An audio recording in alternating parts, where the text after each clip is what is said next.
we remain steadfast in our commitment in delivering local news that matters. Stories that inspire. Enriching the lives of Filipinos in the Philippines and across the globe. This is your GMA Regional TV. Buong puso para sa Pilipino.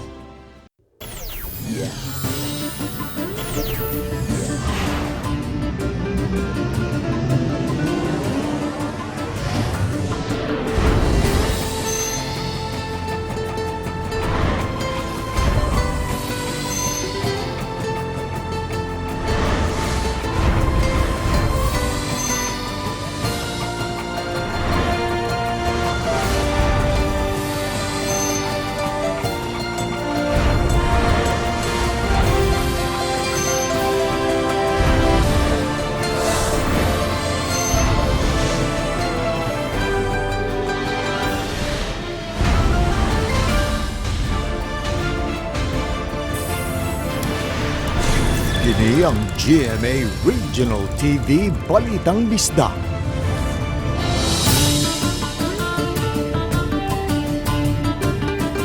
Maayong hapon, kini ang inyong GMA Regional TV Balitang Bisdak, ang bugtong kasaligan, kasandigan o kadangpan sa mga Bisaya. Ako si Alan Domingo. Nga maghatod sa labing dako ug mga nagunang balita nga mahinungdanon sa Central ug Eastern Visayas. Live dinhi sa GMA Complex sa Dakbayan sa Sugbo. Ako si Cecil Kibod Castro. Karong adlaw, Marso 1, ipatuman ang executive order ni Cebu Governor Juan Garcia nga magtugot bisan dili bakunado sa mga foreign travelers nga magkasulod sa Sugbo. Kinahanglan lang nga ipresentar ang negative results sa ilang RT-PCR test ug magpaubo sa quarantine sud sa 5 ka adlaw. Si Luan Meirondina sa report. Upat ka mga international flights ang gikatakdang mutugpa sa Mactan Cebu International Airport karong hapon.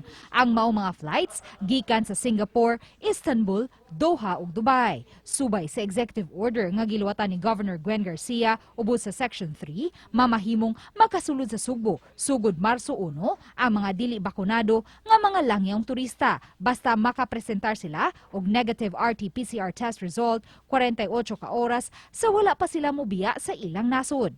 Gikinahanglan usab silang ipaubos sa quarantine sulod sa 5 ka adlaw ug ipaubos na usab sa laing swab test sa ika-5 adlaw sa ilang pag-abot. Mato ni Dr. Terence Anthony Bermejo, pango sa Bureau of Quarantine Cebu Station, nga bisan pa man kung wala pa'y resolution nga gipagawas ang IATF sa pagpakihinabi niini sa Cebu Provincial Government pinaagi sa DILG, apan ipatuman gihapon sa Bureau of Quarantine ang executive order sa gobernador. Sa pagkakaroon siguro sa feeling na nako, I don't think there's will be a lot of unvaccinated foreign tourists coming in because nga i-quarantine pa sila for 5 days, kung may mabiling silang bakasyon, di ba? So I don't think there'll be, if ever nga naag yun, gamay rin kayo na. Mato ni Dr. Bermejo, sukad gitugutan ang mga fully vaccinated foreign tourists nga makasulod sa Sugbo, mo average og 500 ngadto sa 600 ka mga foreign tourist arrivals matag adlaw. Usa sa hinungdan nganong menos pa ang arrival sa mga foreign tourists dinhi sa Sugbo tungod kay sirado pa ang border sa Japan ug Korea nga mo'y major market sa nasod ilabi na dinhi sa Sugbo. We're just hoping that ma-open na po ang uban countries regarding their borders aron they can also let their tourists out. Uban ni Marlon Melgazo, Luan Meirondina, Balitang Bisdak. Bisan og halos way huno nga pag-uwan nga nasinati sud sa 2 ka adlaw, wa na masinati ang pagdahili sa yuta sa sitio Langoyon sa barangay Manipis, Dakbayan sa Talisay. Ang report ni Femery Dumabo. Mato sa taga-DPWH 2nd Engineering District nga nakatabang ang pagpatrabaho na sa ibabaw nga bahin sa bungtod nga sagad madahili kung adunay mga pag-uwan. Gisugdan ang trabaho niya tuong Nobyembre, apan nahunong sa dihang niigo ang bagyong Odette pagka-Disyembre. Sa niaging simana lang gisugdan og balik sa pagpatrabaho ang benching project. Dako jud kay nakatabang ang benching kay gawas pa nga ang konsad ang atong kontraktor sakto sa mga equipment daan nga inigtrabaho nila ilang mga personnel mao sa expert na daan kay nakasuway naman sila benching. Mato ni Engineer Abaw ang bagong schedule sa pagpatrabaho gikan sa alas 9 sa gabi hangtod sa alas 4 sa kadlawon. Nakatabang nga napaspasan sa kontraktor ang pagtrabaho. Sa maong mga oras, sirado ang daan gikan sa tanang mata nga sakyanan. Kitinguha nila nga mahuman kini sa buwan sa Agosto ning tuiga. Plano sa DPWH ug sa Dakbayan nga himuong tourist spot ang ibabaw nga bahin niini.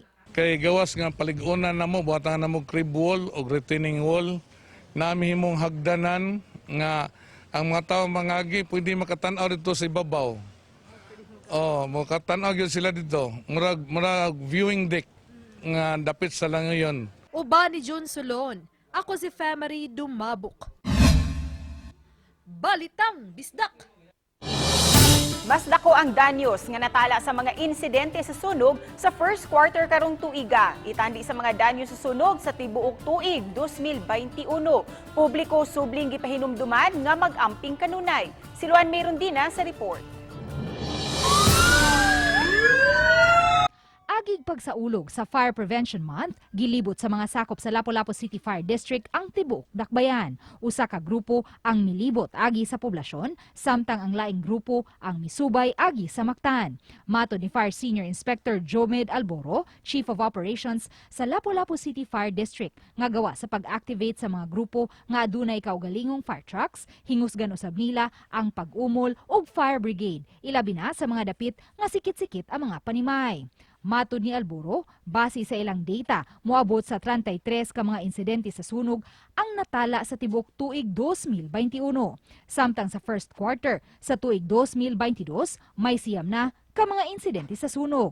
Apan mas dako ang danyos nga natala sa first quarter karong tuiga nga moabot sa 3,600,000 itandi sa tibok tuig sa 2021 nga mokabat sa 3,200,550. Actually, duha may commercial ani ma'am, residential ning uban. Di dako do na lay dako kay gausa. Subay niini, subling gipahinumduman sa taga Lapu-Lapu City Fire District ang mga upunganon nga mag-amping kanunay ug siguruhong ma-monitor ang kahimtang sa kaugalingong panimay. So I think we can duplicate that kaning thing almost zero fire occurrence. In fact, zero gyud sa structure, no? During the COVID time. So, siguro makaduplicate ana kay depende ra gina sa pagbantay. Uban ni Marlon Melgazo, Luan Mayrondina, Balitang Bisdak. Ikasiyam nga sunod-sunod nga aumento sa presyo sa produktong petrolyo gipatuman na usab karong adlaw. Ang reaksyon sa pipila ka mga motorista atong seran pinaagi nining report. Sa usa ka gasolinahan sa Salinas Drive sa Barangay Lahog, gamay kuhit na lang mag-80 pesos na ang litro sa espesyal nga matang sa gasolina. Tungod kini sa way puas nga pagsaka sa petroleum product sa world market diin ikasiyam na kini nga sunod-sunod nga oil price hike nining tuiga. Ang mga oil companies mipatuman og 90 centavos matag litros gasolina, 80 centavos sa diesel ug 75 centavos sa kerosene. Gipatuman kini sugod kaninang alas 6 sa buntag. Tungod dini, mitiyabaw na ang mga naggamit og sakyanan. Pagwanta lang siguro tayo sir kay tungod sa na may itabos gawas god. Ang PNG driver nga si Junal ginabta namo nagpatubil, may padayag sa grabing epekto sa iyang panginabuhi. Ang oil price high kay igo-igo na lang yun ang iyang kita. Mingaw gani ang sakay, taas pa yun ang abang sa sakyanan apan agwantahon na lang niya basta adunay kakuhaan og panggastos alang siyang pamilya. Lagi na gamay. So, sa budget mo, like ikaw, obligado ka. Oo. Agwanta na lang. Altos lang da. Gikabalakan nga mas musaka pa ang presyo sa lana tungod sa kagubot tali sa Ukraine o Russia. Kauban si Clufer Lumayag, ako si Alan Domingo. Balitag, Bisdak.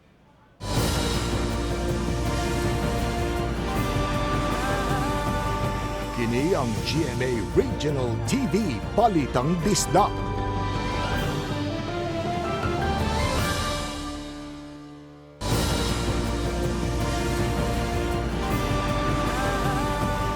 Kini ang GMA Regional TV Balitang Bisdak. Laganan sa barangay Poblasyon Dakbayan sa Talisay, buksan na pagpalik sa publiko. Nining buwana, drive-thru, lechon anaasam. Ang report ni Femari Dumabok. Ganihang buntag, gisusi ni Talisay City Mayor Samsam Gulya suban ang mga konsihal, tourism officer, budget officer, engineering personnel ug taga DPWH 2nd Engineering District. Kining nailang laaganan sa syudad ang public park ug ang nabantog nga Talisay Landing Park sa barangay Poblasyon. Gilagway ni Mickey Aznar, Talisay City Tourism Officer, nga bisan kun apektado ang maong proyekto sa bagyong Odette, apan dali kining naka-recover. Gani, nagamit ang kadaot nga namugna sa bagyo sa ilang pagdisenyo sa public park. Buksan na maong suruyanan at tulon niya sa ika-77 katuig nga pagsaulog sa Talisay City Landing karong Marso 26. Pohon ang mamaligay ginasal, nindot na kay slab pwesto diri, wala na kay congestion sa traffic, and then very presentable na ilang lugar diri sa poblasyon kay isip kita ang lechon capital of Cebu, and then ceremonial lighting ta diri sa atuang park. Karon sa takas, karong March 26, i-open na to ang park, i-open na to ang boardwalk. Semi-open na to ang mga facilities na gipangbuhat diri, and hataga na to perspective ang mga tao on what to expect in the near future as far as poblasyon is concerned. Matod ni Engineer Leonard Abao sa DPWH 2nd Engineering District nga bisan na ego sa bagyo, 90% na nga nahuman ang Phase 1 sa mga park ug 80% na sa Phase 2 sa upat ka anda nga building sa nagkadiyang mga buhatan, event and function halls. Tan-aw niya daan unsay mga possible nga stall diri, kasig dunay moabang aning dapita. Kay labi na karong March 26 lang landing, siguro makita am sa gining apil. Palambuon pa usab nila ang tapad nga public beach ug ang pagpahimog baywalk. Giisip na kini nga kabahin sa inayhinay nga pagbangon sa turismo sa syudad taliwas sa pandemya. Uban ni June Sulon, ako si Femari Dumabok. Balitang Bisdak. Klase sa 13 ka mga tunghaan sa Bukirang Barangay sa Dakbayan sa Sugbo nga gitakda unta karong adlaw dili mahinayon kun ngano ug kanus akaha sayra nato pinaagi ni ining report. Sumani Konsehal Joel Garganera ang pangulo sa EOC nga sugdan unta karong buwana ang limited face-to-face classes base sa nasabutan sa DepEd ug sa local school board.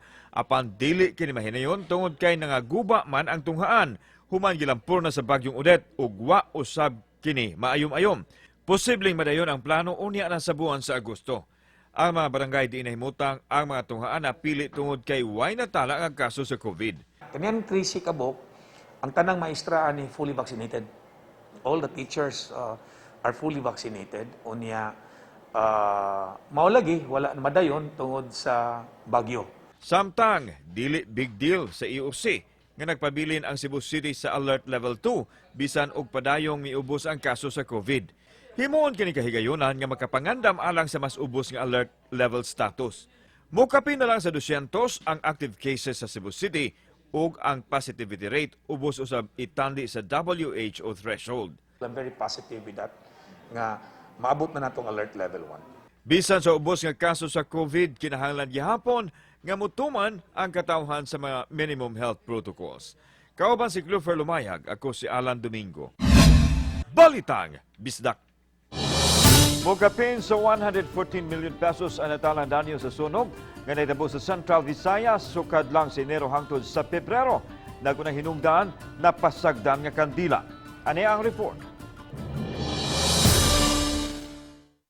Sa buwan sa Enero lang, nining tuiga nakatala ang BFP og 115 kasunog sa nagkadiyang lalawigan sa Central Visayas nga misumada ang danyo sa kapin 57 milyones ka pesos. Samtang sa buwan sa Pebrero usab, 77 ka fire incident ang ilang na-record nga kapin gihapon sa 57 milyones ka pesos ang danyos. Nag-unang hinungdan ini ang napasagdan nga kandila nga gigamit sa mga tao dihang nawagtangan og power supply human sa pag-igo sa bagyong Odette. Ikaduhang hinungdan ang pagduwa sa mga bata og posporo o lighter ug ang ikatulo mao ang electrical misuse. Ang ingon ini nga panghitabo ang gitinguhang mapungan busa gipanghingusgan karon ang programa atol sa pagbukas sa Fire Prevention Month nga adunay tema nga sa paglikay sa sunog wa ka mag-inusara. Fire prevention is never a solo work sa Bureau of Fire Protection lang. But of course, as I said, the goal for this year's fire prevention for the whole year, year-long, not just concentrated on a month-long activities, is to strengthen the relationship with BFP and the community. Iuspos yun ang atong fire incidents because of our relentless campaign of this fire prevention campaign. Sa pagbuka sa Fire Prevention Month, gihimugatan sa BAP7 ang kaminungdanon sa panagtambayayong sa katawhan. Dakong hagit kanila ang pandemya apan pinaagi sa ilang social media portal. Nagpadayon sila sa pag-abot sa katawhan bisan kadtong tuana sa suok-suok ng madapit. Lakip sa gitutukan sa BAP ang mga establishmento nga compliant sa Fire Safety Code. Gipalambos ab nilang serbisyo sa mga gagmay kalungsuran sa mga lalawigan ubos sa ilang jurisdiksyon o ang pagpakigalayon sa LGU o mismo sa kabaranggayan. Kauban si Cleofer Lumayag, ako si Alan Domingo. Balitang Bisdak.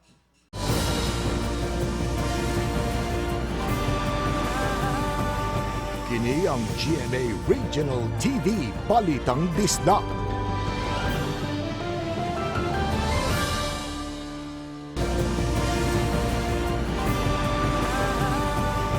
Kini ang GMA Regional TV Balitang Bisdak. Tabunok Fire Substation gi-activate na aron maoy daling makaresponde kung adunay sunog sa business district sa Talisay City. Ang detalye sa report ni Femery Dumabok. Gawas sa gipay-gayong motorcade, inisyal nga gi-activate ang Tabunok Fire Substation. Ana kini fire truck ug mga personnel sa tinguha nga dili na mo dako pa ang sunog kun muulbo man gani sa gitawag nga business district sa syudad. Gikan sa mga buwan sa Enero hangtod sa Marso ning tuiga, 5 ra ka mga alarma sa sunog ang natala sa Talisay City. Mas minus kini kunitandi sa 7 ka mga alarma sa sunog sa niaging tuig. One of the cost sa mga fire incident karon nga year is electrical, ma'am. Oh. Last year, sir. Electrical gihapon, ma'am. Oh, electrical gihapon. So dihagit ko usa sa Yes, ma'am. Pag-educate gyud sa kaning paggamit sa mga appliances. Nunot ni ining naluag-luagan na nga restriction sa quarantine status sa Sugbo, mas daghang seminar, training ug drills ang planong himuon sa BFP Talisay City. Gisugdan na usab nila sa pagduaw ang mga tunghaan isip pangandam alang sa posibleng pagbalik sa limited face-to-face classes ug sa umaabot nga piniliay. Balik naman ta atong maadto ta sa mga magkandakta og mga lectures, drills, so gi-allowed naman na siya. So siguro paningkamutan sa mga kabumbiruhan sa Talisay nga mo lower gyud ang mga fire incidents sama kaniadto nga wala pay COVID, so lower gyud ang ato mga number of fire incident. Uba ni Jun Solon, ako si Femery Dumabok. Balitang Bisdak. Pasado na sa second reading ang ordinansa sa Mandawi City nga mag-require og generator set sa mga water refilling stations, ingon man gasolinahan. Sa sesyon sa konseho kagahapon sa buntag, napasar na ang maong ordinansahon sa second reading. Human kini miagi sa komitiba, ipapasar pa hinuon kini sa third and final reading. Matud sa nangamahan sa ordinansa, Councilor Joel Seno nga kun mapasar na kini, muumol ang dakbayan og technical working group. Sila ang muumol sa guidelines alang sa implementasyon ni ini. Ang lakang gipapasar human sa kasinatian sa Bagyong Odette nga hilabihang naglisod ang katawhan kay dili operational ang mga tubigan ug gasolinahan.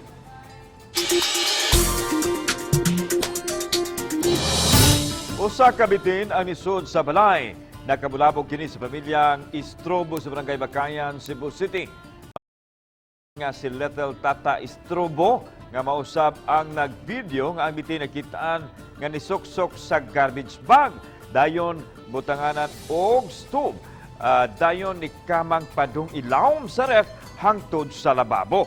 Sa pagdinakpanay sa mga barangay tanon, nadakpan yun ang bitin.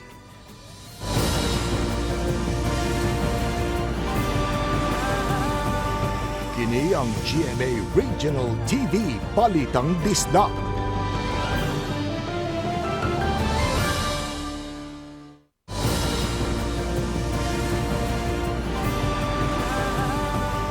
Kini ang GMA Regional TV Balitang Bisdak. Giaprobahan og formal nga giila sa Regional Oversight Committee ang ikatulong drug-cleared barangay diha sa Mandaue City. Unsa kaha ang gibasihan? Ang detalye sa report ni Nico Sereno. Human sa pipila ka buwan nga paghikay sa mga papeles, formal na nga giila sa Regional Oversight Committee ang anti-drug efforts sa barangay Subang Dako. Kagahapon giila sila nga ikatulong nga drug-cleared barangay sa syudad sunod sa barangay Bakilid ug Tawason. Sa lagda sa PIDEA, PNP, DILG ug DOH, ilhon nga drug-cleared ang usa ka barangay kung ma-account ang tanang drug personalities sa dapit. Sa Subang Dako, sukad 2016, gatusan na ka mga drug surrenderies ang ilang giatiman. Sa katapusan nga lista, 402 ka drug personalities ang napagraduate sa Comprehensive Outpatient Drug Rehab Program.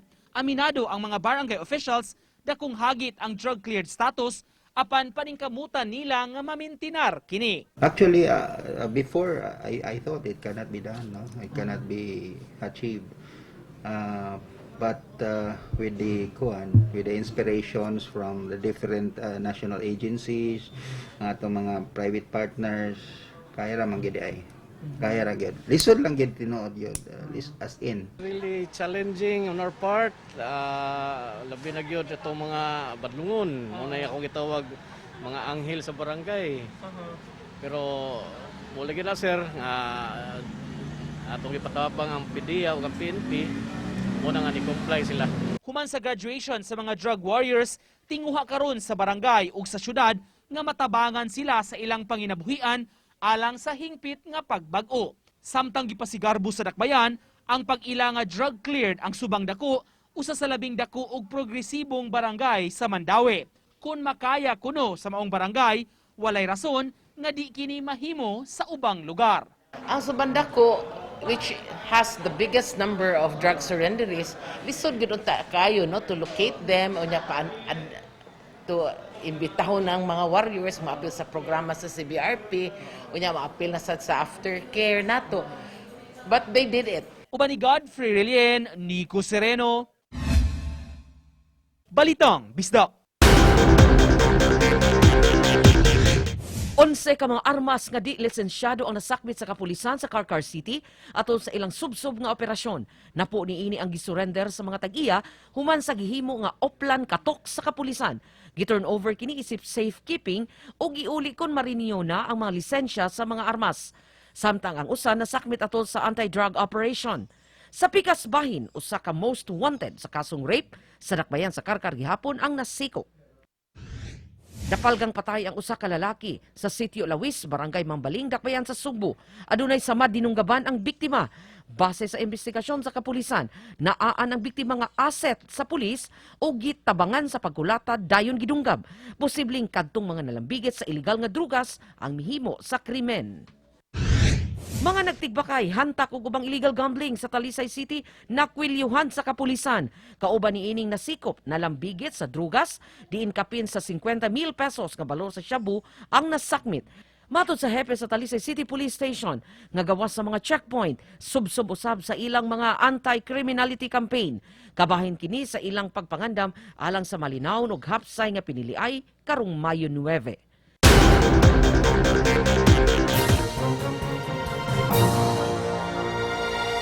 Kini atong latest weather update, March 1, 2022. Ang trough or extension ng low pressure area ang nakaapekto sa may southern section sa may lalawigan sa Mindanao. Ang weather conditions sa Visayas, Palawan kasama ng Kalayaan Islands ug ang Occidental Mindoro makasinati generally fair weather gawas ini na mga patak-patak na mga pag-uwan ug kini mga localized na mga pagpanugdog og kilat. Padayon ta mag-monitor sa atong mag-i-issue ng mga thunderstorm advisories. Para sa atong mga dugang detalye, bisitaha atong mga official social media accounts. Kini si Jomar Eclarino gikan diri sa DOST Pag-asa Mactan. Maayong adlaw ug keep safe everyone. Salamat sa mga kapuso nato apil lang na sa gawas sa nasod nga nagisayod sa mga dagko ug mga nagunang balita sa rehiyon. O gikan din sa Central o Eastern Visayas, ako si Alan Domingo. Ang inyong balita, ang among balita kay matag lokal nga balita mahinungdanon. Kini ang inyong GMA Regional TV Balitang Bisdak. Buong puso para sa Pilipino. Ako si Cecil Quebad Castro ug maayong hapon mga kapuso.